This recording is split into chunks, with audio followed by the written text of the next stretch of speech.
I want to tell you about a company that I just fell in love with. So I found Hero Soap Company. What I love about them is we're using it all the time at our house. My husband loves it. We're switching all of our soaps over to Hero Soap Company.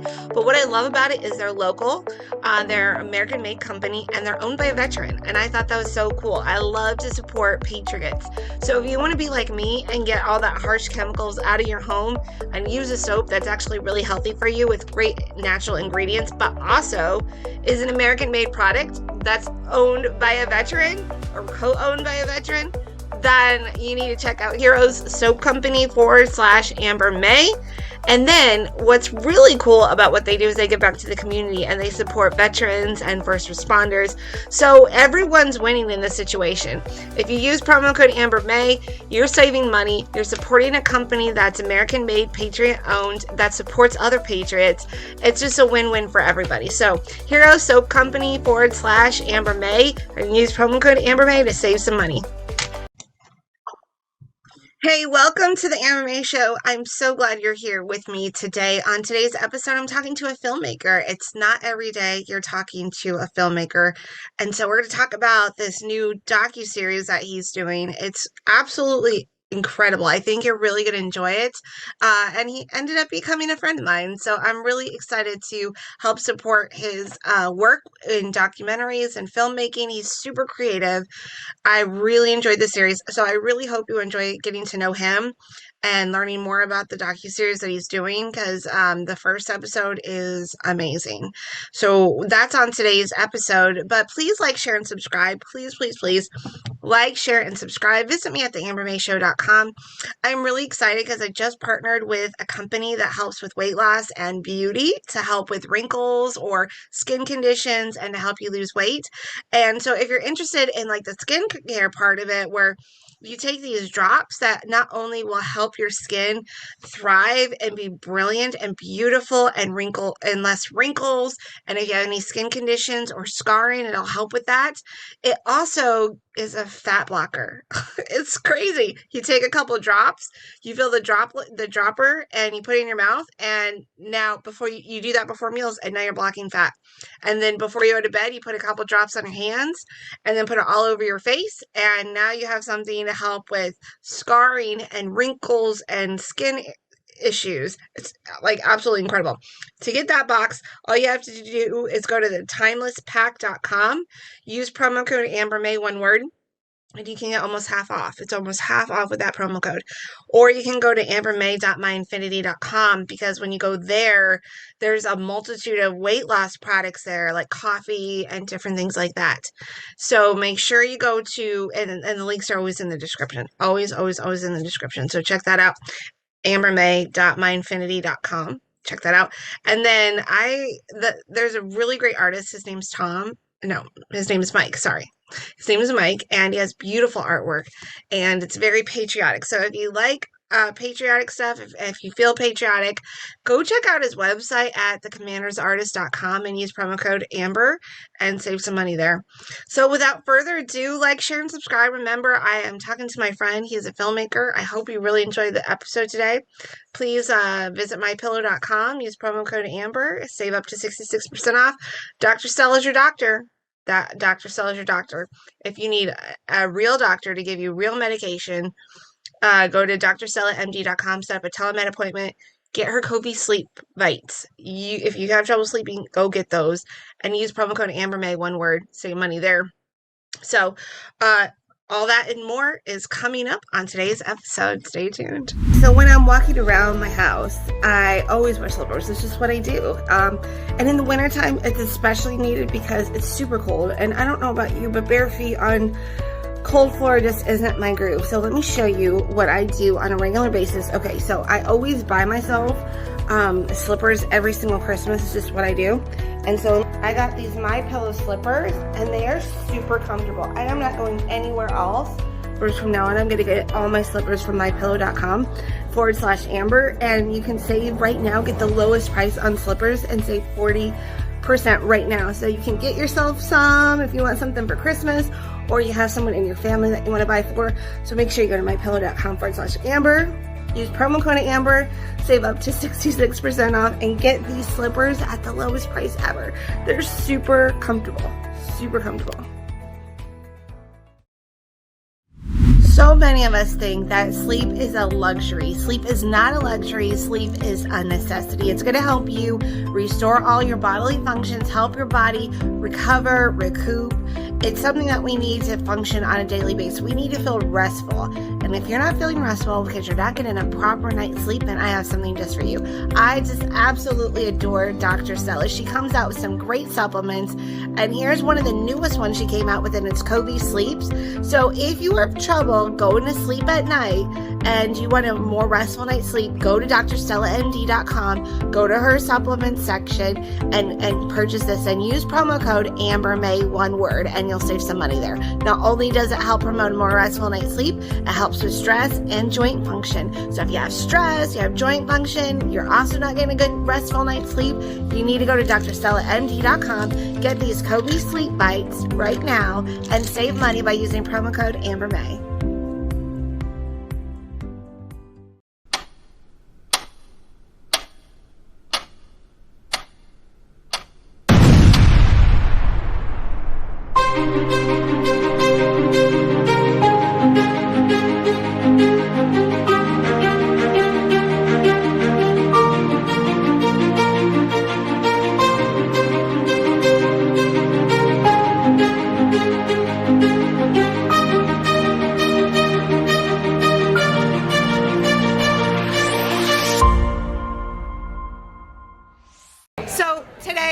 Interviewing the one and great Matt Thayer. He is a great filmmaker. I hope you've enjoyed The Trump I Know. He's doing the Reawakening series. The episode 1's out, so I hope you've seen that one because it's really well done. Yeah, well, thank you. You can go to reawakeningseries.com and it is for free.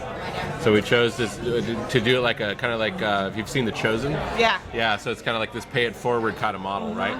We got enough out of our crowdfunding to be able to put it up for free, and so all you have to do is put in your email address and a name, and you get taken to a place on the site where you can watch it for free. We still recommend pulling it up on your phone or a tablet, and then casting it up onto your TV. That's what I did. Yeah. And then if you like it, please share it, because we wanted to make it available for people to share, right? We want to get 10 million people to watch this thing, and we think we can get it, because if everybody just shares it twice, right? True. Everybody that's watching this right now, if you just share it twice and then encourage other people to share it twice, it doesn't take that very long before it just exponentially grows like that. Correct. And then there's a donation button that right now takes you to a Give, Send, Go. That's where we're getting all of the money to create episode 2. So we're about halfway through the edit on episode 2, and which means that it's about 3.5 hours long, which is just, which is a good problem to have, because we got a lot of really good information. Which means, could that be a potential 3rd episode? Oh yeah, no, we're creating, our heart is to create 4 episodes. Okay, great. So we've already preemptively shot a lot of information. Okay. But as you know, like, the story is kind of continuing to unfold and things like that. So there's still some stuff that we want to shoot. And so all of the funds that come in is helping pay me and my team and my post-production team and then my camera team to continue to film and to craft this story that really feels like it should belong on Netflix. Oh, I think so too, because if you watch the Reawakening series, the first episode, it literally is a beautiful story. They have all this B-roll, is that what you guys call it too? Because that's what they called it in the news. Yes, so it's B-roll. called B-roll. Yeah, they had beautiful B-roll in there, and then it starts out with Clay, and Clay tells his story about how he even got into the world of business, and then he brings the friends in that talks about Clay. I mean, it's just so beautifully done, and it's captivating, it's entertaining, like you want to keep watching it. Unfortunately, I have 2 little kids, so I was getting a little frustrated, because every time I thought I had some time to watch it, they would be like, Mom, pause. Whatever I had to deal with, go back. Pause. And so it was like, so it took me a long time to watch it. But I'm glad that you still wanted to go back to it. That's cool. It was very captivating. Awesome. Very captivating. Because you were so good at telling the story. It was. I didn't know what to expect, really. Wow. I mean, when it came to the first one, I didn't know what to expect. Like, is it just going to be like a 2020 type episode, where like we sit like this and we talk? And right. No. much better than that. I thought even the 2020 type episode where you're getting to know people in the whole thing is still very entertaining to me. I think it's very fascinating. But the way you did it so creatively, I think it's Well, thank you. The rest of the episodes are going to be fantastic. So please go to the Reawakening series. Watch episode 1. Thank you. Share it. Don't be... have your kids in bed when you watch it. Don't be like me and pause it 1,000 times. And the price point's great, because you're also crowdfunding. So for $55, you get all of them, plus the Trump I Know. Right. Perfect price point, I think. I think, especially after you watch the first one, you're going to realize it's definitely worth the $55. Yeah, there are packages available that you can actually get the Trump I Know for free. You get access to the back end of the website. And then what we're going to do with that is we're actually working on part of the funding is helping put up kind of some extended interviews and things like that, because there's a lot of stuff. I mean, we filmed 82 people. We filmed interviews with 82 people so far. So there's a lot of really good material. And so what we're going to try to do is put some of that stuff on the back end of the website. So anybody that becomes a member and buys a membership by buying one of the packages, and then what happens is you get a login and you get logged into the back end of the site. We're going to start putting up extra videos, How did you get connected with Clay to begin with? So that was an interesting story because my friends David and Stacy Whited, the Flyover Conservatives, great people, and we got interviewed by them for the Trump I Know, right? And then my wife and I, our oldest daughter moved to Tulsa with the grandkids, and so we had been there a couple of times, and Tulsa started, not Tulsa in general, but Oklahoma has started doing some tax incentives, trying to draw filmmaking there. Oh, I didn't know that. Yeah. Okay. So, like, for example, you go and make a movie, you keep all your receipts, all of the money that you spend inside of Oklahoma, they do an audit, and then they cut you a check, basically as a tax rebate. Nice. And so that's how a lot of filmmaking happens these days. It's like a lot of people go like, well, why did you go and film, Santa Barbara, California, up in Vancouver, BC? Right. Well, it's because of the tax rebates, right? And that's what drives a lot of filmmaking. And so I don't think Arizona has that. I don't think Arizona is really film friendly, is it? There are. I mean, they used to film westerns, but I don't see a lot of I don't know. I'm usually like the director, and so I don't get into that's kind of the producer's job is to handle all of the business and the finances and stuff like that. So one of my friends is a line producer and has worked on lots of major movies. I mean, he worked on X-Men and Polar Express and all of those types of movies, and he knows that kind of stuff. So like that's what hey, does Arizona have a tax rebate? And he would know. So is that what you New did? Mexico has a pretty decent one. Yeah. So did you call him? So I called up Clay. I called what happened? Your friend. My friend. About the tax rebate. Is that how you found out? Well, no, we had actually worked on a couple of films in Oklahoma. Oh, okay, you did. Okay. So my wife was on the film I Can Only Imagine, which was filmed in Oklahoma. And then that was such a good movie. Yeah, I thought it actually turned out pretty well as well. And then we also worked on Unplanned. My wife was the co-producer on Unplanned, and she actually also had a small role. And then I was the behind-the-scenes director, so I was doing all of the interviews and setting up interviews behind the scenes with the actors and the filmmakers. And so we had been to Oklahoma a couple times, and so we knew about the tax incentive, and so we've been following it. And then they just announced an even bigger tax incentive last year, and so we were like, well, maybe we should set up shop in Oklahoma somehow because we have relatives there now and everything. And so I'd heard of Clay, and I'd listened to him on X22 Report or something, and so I was like, I called up my friends David and Stacy, and I said, hey, do you know Clay? And they're like, actually, he's helping us coach. He's coaching our business right now. He's like, I talk to him every day. And I was like, well, cool, could you connect me? And so he connected us through a text and introduced me as the guy that did the Trump I Know. And so I'm in California at this point. So at 6:15 in the morning one day, all of a sudden I get this call from Clay. I'm like, I answer the phone. He did that to me at 8. At least I got an 8 o'clock call. Yeah. So I pick up the phone and I said, hey, how's it going? Nice to meet you. Yeah, and he's like, so you do documentaries, right?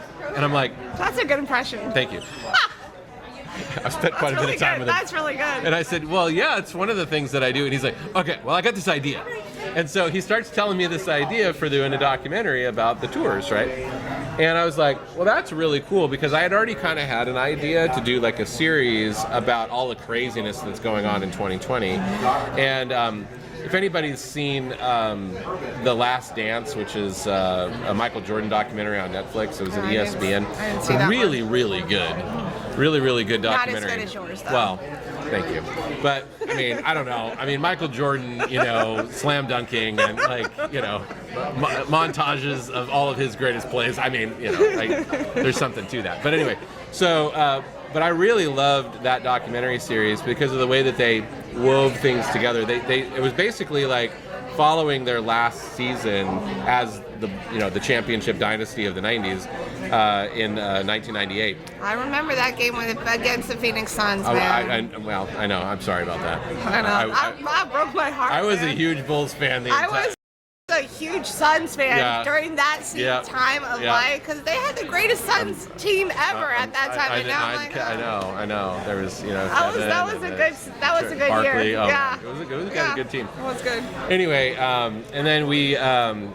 So the way that they crafted that together was really, really fascinating, because what they did was they took the underpinning storyline of that 1998 season, which was the last season, which was very dramatic, but then they also took you back in time through the characters to see the Jordan's career and Pippen's career and Rodman's career, and then you got to see them win each one of their championships. And so there was this multi-layered story going on. And so by the time you get to the last episode, everything apexes with their last championship. Oh, wow. It's really, really, really creatively well done. That's kind of sort of the gist I got from the first season, or the first episode of the Reawakening. That's what we were trying. Yeah. So I had this idea really to do something with Patriots, talking about 2020 and kind of like how to bring in China and how to bring in all of this stuff, because that's what a lot of people lack right now, is a lot of context. That's right? Exactly right. It's like they know something's wrong, they can see something's happening. Right. They might be woke up because of the medical thing, right. Or Ukraine is waking a lot of people up right now, or Afghanistan. Right. There's all of these things that have happened,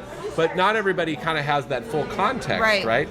Because they're all, you're like, for example, podcasts, right? There's a lot of people doing podcasts, and guys are all doing amazing work, but there's so much information, there is, right? And so to sit there and really get an idea of what's going on, like, you got to listen to like 3 years worth of podcasts, And so I was like, well, what if we could create a series where we could kind of bring people up to speed and provide that context really quickly, so that people go, oh, wow, okay, I see it, I get it. Like, 2020 is clearer vision, And so then to do it in like a creative and an artistic way. So anyway, so when Clay told me about his idea, I was like, these two ideas could merge.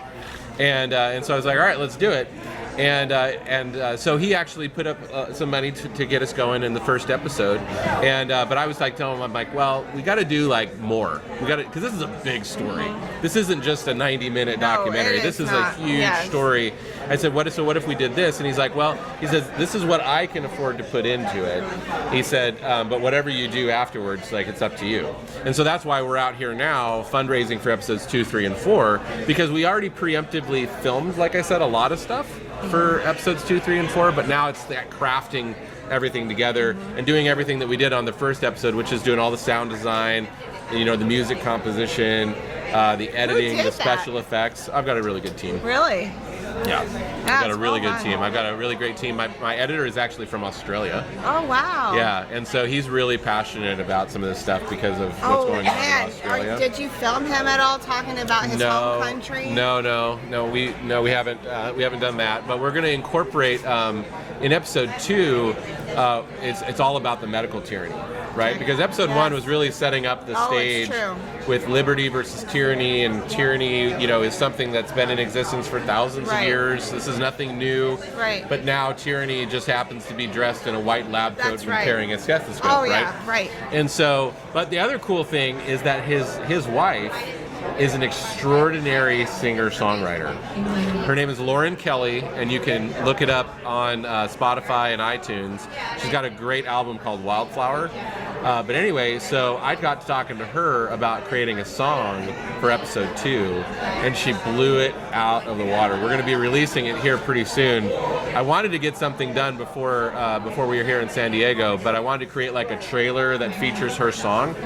It's so powerful. It feels like it belongs at the beginning of a James Bond movie. Like it's that kind of just epic. That's it's just awesome. like chills. Like wow. So that's great. yeah. So we're doing really good work. But like I said, I mean, we just need those funds to keep coming in, so that to pay it forward, to keep it free, so people can continue to watch it and share it. Because we've had so many people say like, can I show this to my church?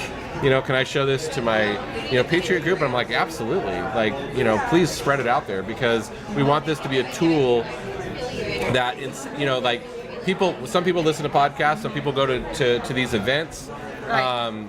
But this is just another way to kind of package the information in an entertaining, kind of way. It was very entertaining. You can put in front of somebody and say it's not like, okay, because you've found documentaries like that where it's okay, it might be a little bit boring, but it's really good. Yeah. Right. And that's what I didn't want to do. I wanted to create something that people were like, oh, did you see this? You got to watch this. Like, this is a lot of fun. Like, I laughed, I cried, I learned something, and the only thing that I hated was that it ended. You know what I mean? So. Well, that's why I'm like, come on, episode 2, come on. Because I got to episode 1. I know. Even though I paused it a million times, I'm like, oh man, so I'm excited about it. Yes. About it. Thank you. So I hope people will help crowdfund that as well. Yes. How did you know you wanted to get involved in storytelling? Because that's where your genre is. I mean, as you do filmmaking, that's important to you. Out of our conversations. Yeah, no, storytelling is. I found out that God was setting me up as a storyteller. I didn't realize until I was about 27, 28 years old, but I had always loved. Actually, I wanted to be an animator when I grew up. Oh, okay. And I was, but I drew a lot, and I was a cartoonist, and I loved like comic strips and Calvin and Hobbes and Disney movies, and and I remember going when I was a kid. I remember going to see Disney movies back before there was VHS, right? Before there was home video. No, before there was home video. Even before that? Like back in the 80s, they would release like Peter Pan to theaters again. That's true. Right? Yeah, that's true. And so we would go and watch those with our family, and I always loved that. And I remember going and seeing Aladdin when it first came out. I loved Aladdin. And I remember I watched it 3 times in the theater.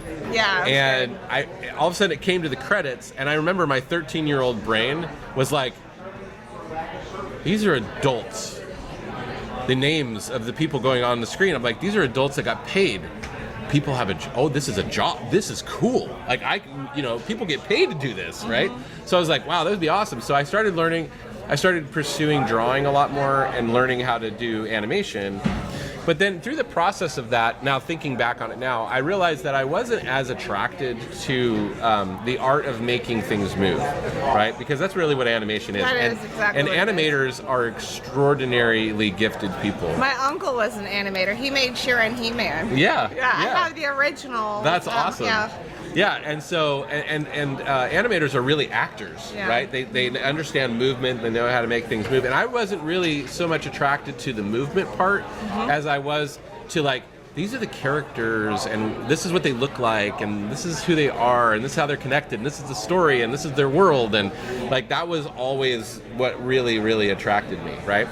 Well, I say that I grew up and realized that I could pursue my dreams because, like I said, I wasn't until I was 27 years old. I was kind of into my second marriage, and I realized like I kind of was like looking at God, and I'm like, what am I supposed to do? I was a pretty dark place in my life, and I looked at God, and I'm like, what am I supposed to do? And he's like, well, the thing that I put in your heart that you've always wanted to do but you've never done. He's like, you could do that. And I was like, touche.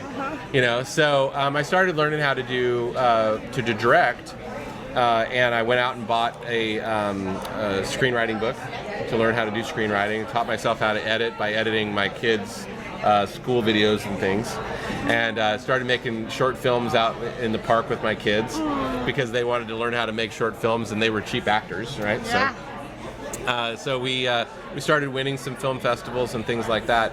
And then through the years, I've done a lot of corporate and commercial stuff, and then started doing some documentary work. Even though documentaries are not my primary passion is scripted work. Like, I love actors, and I love, like, you know, concealing, revealing, like taking people on a journey, and I try to incorporate that into the documentaries. But storytelling really is, there's a lot of people that don't realize how powerful storytellers are. You know, they kind of, and I think a lot of storytellers don't realize like how powerful they are and what their calling is, because, you know, our entire humanity is built off of a story, right? And so, you know, learning how to take people on that journey. When I tell people, stories are like defragmenting your computer.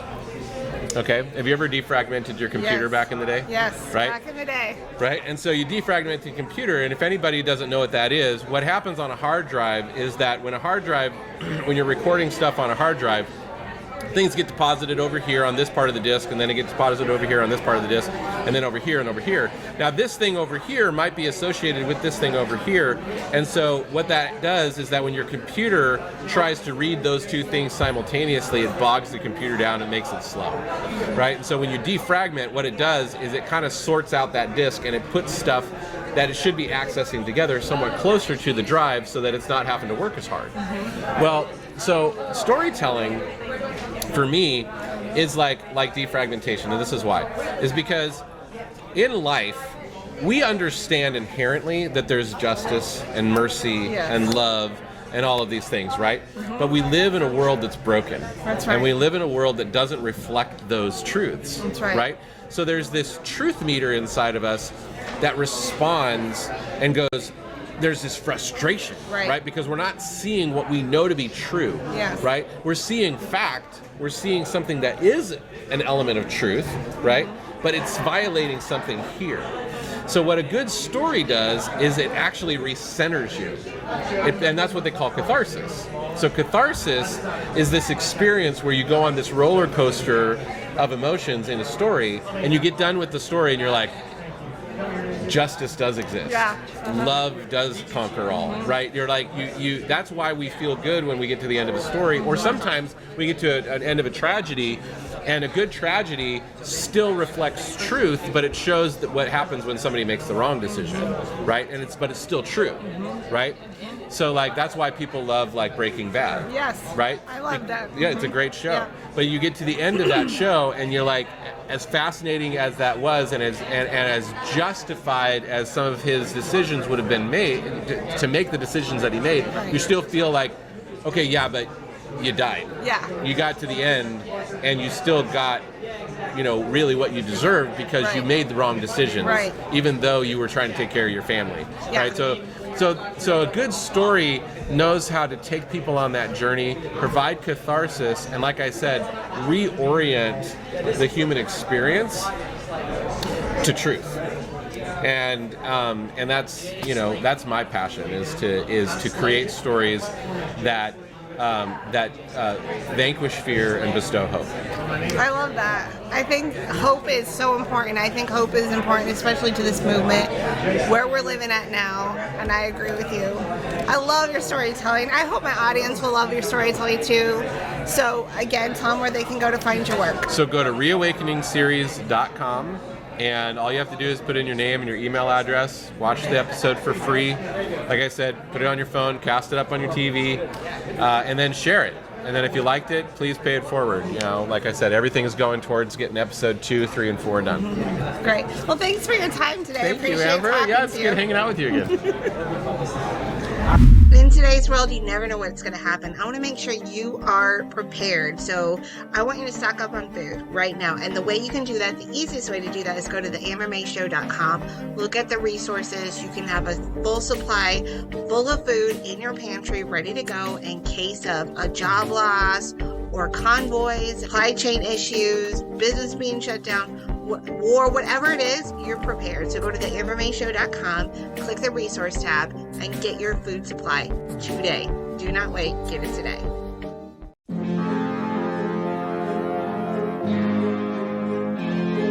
Say make money, money, make money, money, money. Make money, money, make money, money, money. Money makes the world go round. I'm the talk around town. Remy gave me the sound. Fat pockets. I need that Skrilla on the Rilla. Fat pockets. I need that Skrilla on the Rilla. Hey, welcome back. I'm Amber May, and today I'm going to be talking to you about protecting your wealth. Normally, I talk to you about protecting your health. I talk about other things, but today we're going to be talking about your wealth, because if you don't have your health and you don't have your wealth, then what do you have, right? And so I'm going to show you a strategy where you won't lose money. You can only gain money. And you're going to be like, what? How does that work? I'm going to show you how. Because what I do is it's a growth only strategy. Meaning if the market goes backwards, you don't lose a penny. When the market's doing great, you do great too. And I'm going to show you how to do it, because I want to help you guys build a legacy for yourself and for your family. So imagine this, like we always hope that we are on the top end of the market when we're getting ready to retire. But if you're like my dad, that may not happen to you. And you know, my dad was in 2008, we all remember the housing market that crashed, right? Everything went down, stocks, everything went down. We just had a total meltdown of our market. And so my dad, who's really close to retiring, lost a great deal of his money. Was he able to retire at that point? Absolutely not. How could he live when he had just lost a ton of his money? And I don't want that to happen to you, because after I saw that happen in real life, I was like, nope. So that's why one of the reasons I'm really passionate about what I do. So let me show you. So I am with A&M Futures and First Financial Security. And right here, this is kind of what I was talking about for the stock market. So you can see right here in 2008, the stock market took a dive.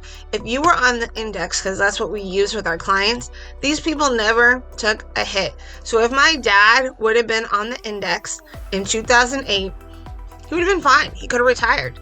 So you always hope that it's you that are on the upswing, like up here, and not the downswing when it's your time to retire. So I'd love to sit and talk to you. 15-minute conversation's all I really need. 20 minutes maybe. And then if you're interested, go fill out the form on my website at theambermayshow.com. Contact me.